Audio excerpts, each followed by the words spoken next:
Okay, good morning Vietnam. Good morning Hue. Our last morning in Hue. We're about to leave, so Erin's just finishing off her bag, getting it all nice and strapped in. My bag is all strapped on, looking pretty compact. Now we're going to Da Nang. We're going directly east. We're gonna go to a really cool beach bar, hostel, hotel accommodation that Erin found in Lonely Planet book, about 20 kilometers away.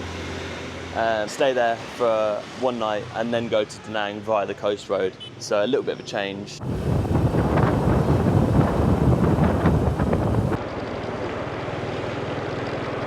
Okay, that's us out of Hue City. It's not the most pleasant day. I mean, it's nice and cool, but aesthetically, not very nice.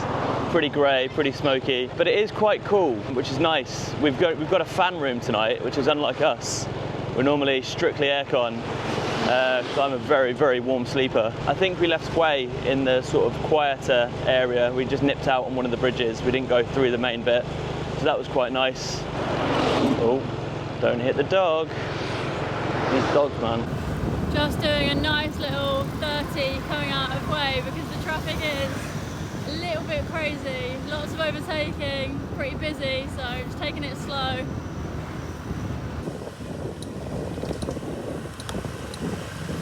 After a long, grueling 18-minute drive, we're here. Did you see that thing the guy had on the back of the bike and it hit into the tree? Oh, was it a roof? I think he was carrying a roof, wasn't he? Carrying a roof on his bike. But we're on the beach. This is the first time we've actually been on the beach in Vietnam. Because we went to Halong Bay, we went to the Vinh Moc tunnels, but we haven't actually had our feet in the sand, so. Neither of our bikes. If our bikes were bought in Hanoi, maybe they've never left Hanoi. This might be the first time they've felt sand between their toes. Little beachy bar me. Can you was that my way? Oh yeah, wow. Yeah.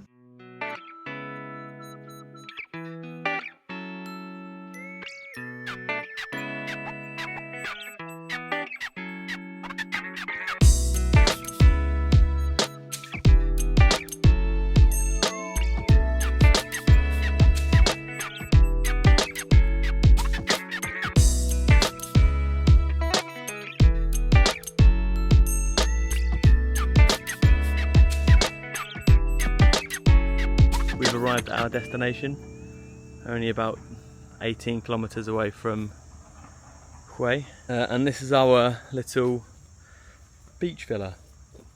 So what you've all been waiting. Today we are riding from Hue Beach Bar down to Da Nang via the Hai Van Pass, and it's such a beautiful day. We're so lucky with the weather. The last few rides have been pretty overcast or raining, so really hope it stays like this. So I think from here to our hotel in Da Nang, it's about 110 kilometers, including obviously the Hai Van Pass, which is going to take us a little bit more time because we want to really enjoy it. These are loads and loads of graves, and apparently they are mainly the graves of overseas Vietnamese who wanted to be buried here. But there's loads of them and they're so beautiful. Sorry if the sound's not very good. Jason's gone off with the camera, but we're trying to find the Phu Dien Cham Tower. It's on this coast just southeast of Hue, and the significance of it is that it's below sea level, and it's been protected in like a glass case. But these are the roads leading to it, so we're not sure we're in the right place. Apparently, it was only founded in 2001. But they believe it's from the 800s, do they? I think so. I mean, there's absolutely no information, but that's just what I read online. Yeah. And it's just free to come and visit, but it's pretty cool. It's the only Cham Tower below sea level. Oh, the only, like so they're not all below sea level? I think it's something like that. So if anyone knows why this is below sea level, please let us know so we don't have to Google it, because we will forget to Google it. Yeah, it's nice. It's all overgrown and nice. It's not like when you go to these places in, I don't know, back in the UK and there's about 30 security guards there standing next to it. You've got to pay £30 to get in because they're scared that people will push it over. And then you're like, well, this has been up for thousands of years. A couple of teenagers aren't going to be able to push this over. They've just put a glass case around it and it's fine. Excavated.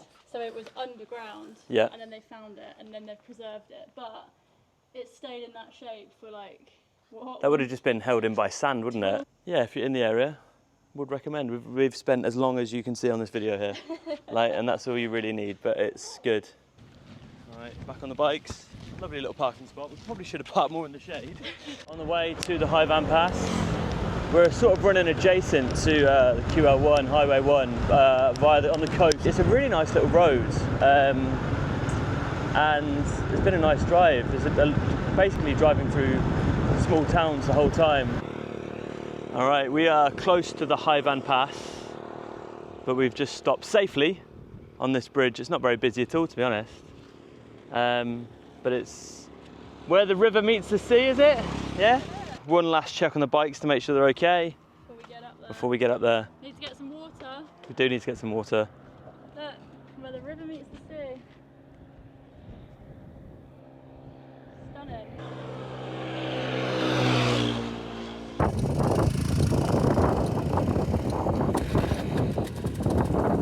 Well, this road from where we just were to the back onto the Highway 1 is just beautiful.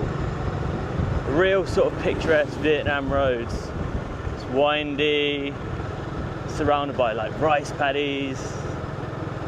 It's just, yeah, it's pretty breathtaking for just a standard little road. Yeah, so nice. Yeah, we're about 30 kilometers away now from the start of the High Van Pass. We're just taking it real slow. Both said we don't want to be in Da Nang until it's starting to get dark, so we really make the most of it. So there's roadworks up ahead, and they've put this fake mannequin just here with the traffic sign. So it really puts you off from speeding because it looks like there's somebody standing there. I think it's a really good idea. Okay, this is it. The moment of truth. Woo! We're at the crossroads for the High Van Pass. So on our left is the tunnel that goes through, and on our right, if I'm correct, is the High Van Pass. Is the High Van Pass, yeah. The clouds look pretty low. Don't know how high up we're going to go. Oh, hopefully the sun will burn through them. Yeah, we'll be all right. We've done worse. Seen a few easy riders, which is quite nice. Make sure we're going in the right direction. And there's one backpacker just gone past there. Oh yeah. It's funny, isn't it? Because you see so many now, so many all congregating in one area. But that are obviously people do the High Van Pass. High Van Pass separately, yeah. Yeah. All right, let's do this. Let's go!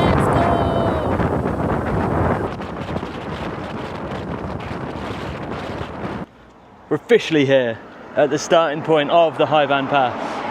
Thank you, Erin. Our prize today is the High Van Pass.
And there we are in the middle of the High Van Pass. We've got Ho Chi Minh 990 kilometers away, and all of this behind us. What a life.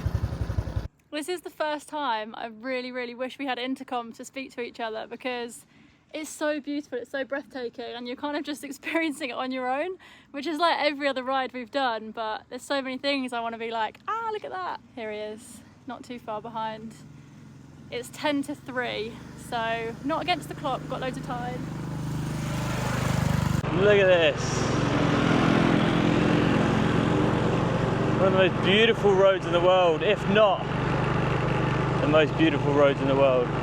The road surface, the view, the weather, the twists and the turns.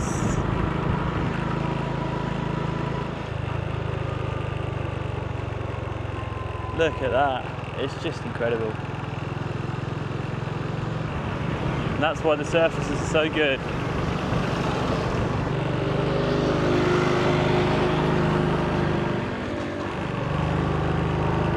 And like Erin pointed out, there are just people, locals, that do this multiple times a week, if not per day.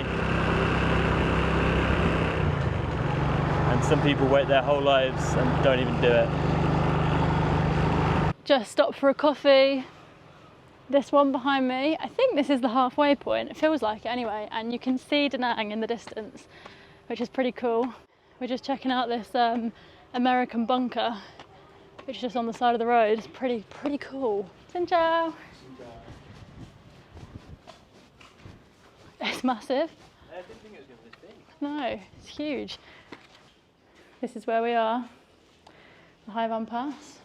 Although you will have seen all my drone shots. So this is the Hue Van Gate, which was used by the French and then the Americans took it over. But this is the shot that I want to show you because it's so cool. This is where we are right now. And that is our biking route, which is absolutely amazing. So is that the Hue Van Gate then? Or no? Yeah, it kind of looks like the photos. It's nice to have this little stop off en route.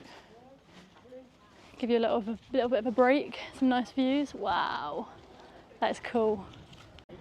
That is so impressive. What a view. The money shot of Da Nang. Wow. Looks so built up. I mean, it is, isn't it? We'll see when we get there. Here are all the shops. Word of warning, if you are going to do the Hue Van Pass and you stop anywhere near these shops, you will be shouted at to get in. But we just chose one with no one in, so make it a bit fairer. I haven't quite mastered driving with one hand and filming, so that is why you will hear a lot of Jason.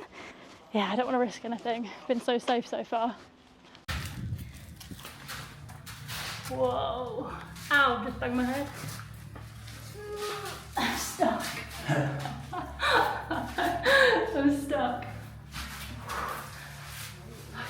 I can stand up, you can't. I can? Just. Time to get back on the bikes.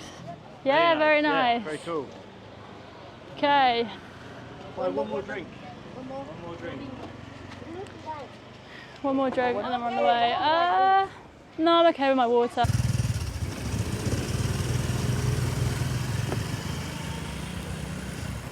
Just set off again and Jason's bike's feeling a bit wobbly, so just checking his tyre.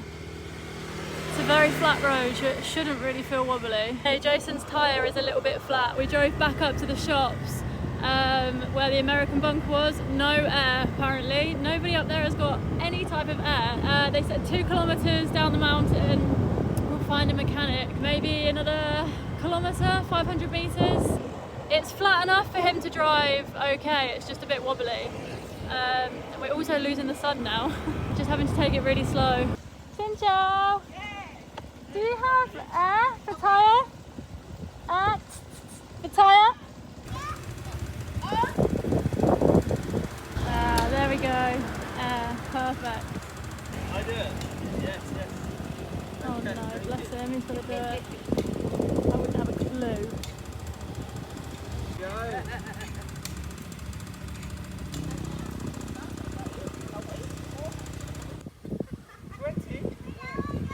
20,000 dong to fill up a tyre. That's insane. 20. Okay. I recorded now. 20,000 dong to pump a tyre. Yeah. We were cornered there. Yeah, you didn't have a choice. And it was by hand. Yeah, and you did it yourself. So what? What's the money for? I don't know. Everywhere else that we've had to stop and they fill our tyre up with air, even like electric, not manual, has been free. Alright, little catch up on what just happened there. This is just speculation. We bought some drinks from a lady. at the top of the High Van Pass. She said to us, oh, do you want to buy a vape? We don't know, and please buy a vape. And then she was trying to sell us money, like UK money. And we said, we don't need it. We're not going to be back in the UK for months. Really sorry. She said, please, please, please. And we said no. And then we went to have a look at the bunker at the top of the High Van Pass. And we said, are we okay to leave our bikes here? Yeah. And when we were up there, they were all like leaning on my bike and touching it. And we just thought they're just leaning there. And got back on the bikes. As soon as I drove off, my bike felt wobbly. Like my front tyre felt wobbly. Again, this is all speculation. Drove 30 metres down the road, checked it, and it was like gone down. And it was fine when we got up there, like perfect. We checked the bikes. Drove back to them.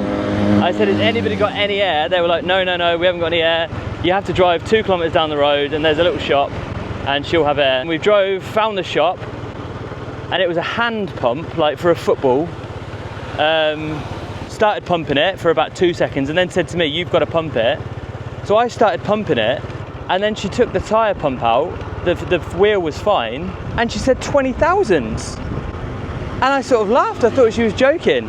She said 20,000, and I was like, but I pumped it. And I was sort of like, well, I've got to pay it now. Didn't ask at the start, would have had to pay it anyway. So I said to Erin at the top of the High Van Pass, I think they've done something to the tyre, and when we go back, they're going to charge us. And then when we drove past the girl who pumped up the tyre, the woman from the top of the High Van Pass, who we sat with, who I thought did to the bike, drove past us saying, yep, good. I don't know if they've got like a little thing going on there, like she makes the tyre flat, and then you go down to her friend and you pay 20,000 to pump your own tyre up. It's crazy. Yeah, funny. We're losing light. I think it's just gone behind the hill that we've come down. So I think we've still got a good hour or so of daylight. It wouldn't be us if we managed to finish the vlog without getting our trusty rain ponchos out. Just finished the High Van Pass, just come off it, and it started to rain. So we're going to put them on. We've still got 19 kilometres to go.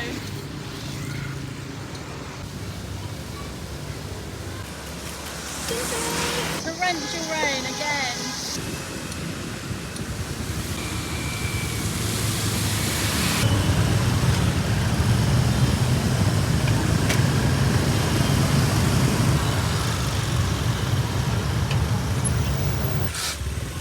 Oh my god, map's got me, you've got a lot to answer for. There's 2 rats by my bike and now I don't want to go take my bags off. Fantastic. Can you see them? Okay. Bag time. I'm getting my bag off and there's 2 rats there. Okay, I did not enjoy a single part of that ride, not one part. I watched Jason get hit by a car. Sounds a little bit more dramatic than it was. I got hit into the back of, but that traffic was definitely the worst traffic we've... Ooh! Rats! Rats! Rats! Squeak, squeak! Also, our map just kept taking us like wherever it fucking wanted. Rat. See, look! Mouse. Mouse! Mouse. Mouse! Big mouse.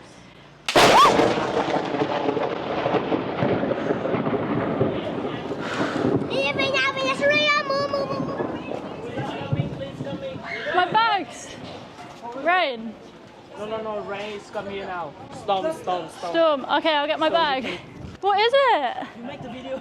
What? Yeah, video. What is it? Yeah, Storm. Storm, it's come here. Oh my god.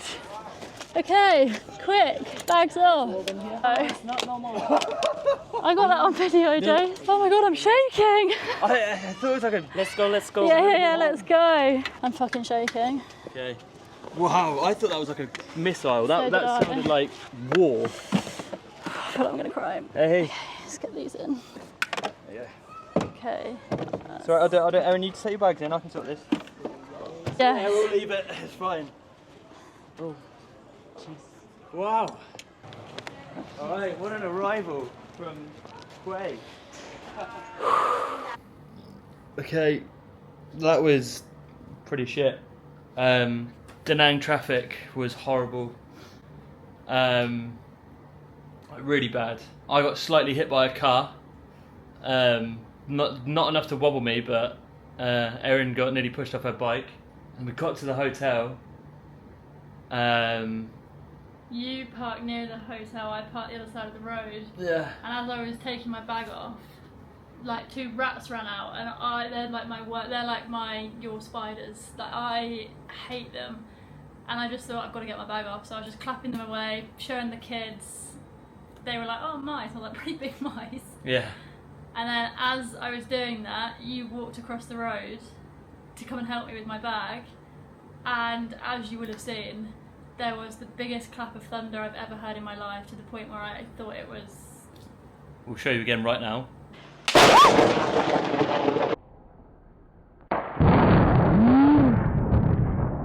The only explanation in my split-second mind was, it's a bomb. Yeah, it was so... It couldn't have been anything else. It was so loud, and it was so not like thunder, because it was so sharp. And I didn't even notice the lightning at the time. I think I shut my eyes from the sound.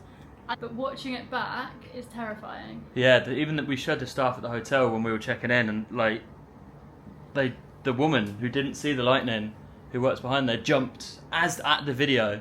As soon as we went into the hostel, you were like, is that normal, is that normal? And he was just like, no. Yeah. Like, I was kind of hoping that he'd be like, yeah, it happens all the time, big thunder. And he was like, no, this isn't normal. I don't think he's ever seen anything like that. No. We haven't, but we don't live here, and we're not used to really extreme weather either. But on the plus side, our room is really, really nice. Really nice. We've literally just put our stuff down. £10 a night each. Backpackers and spa or something. I'll put it in that just here, but... It's nice to be in a hostel, but also have your own space. Like, it was nice to come in and there was a girl checking out, and like, straight away to have that, like, you okay, sort of backpacker camaraderie, I would call it. I just need 5 minutes, I think. Watch it again, it's scary.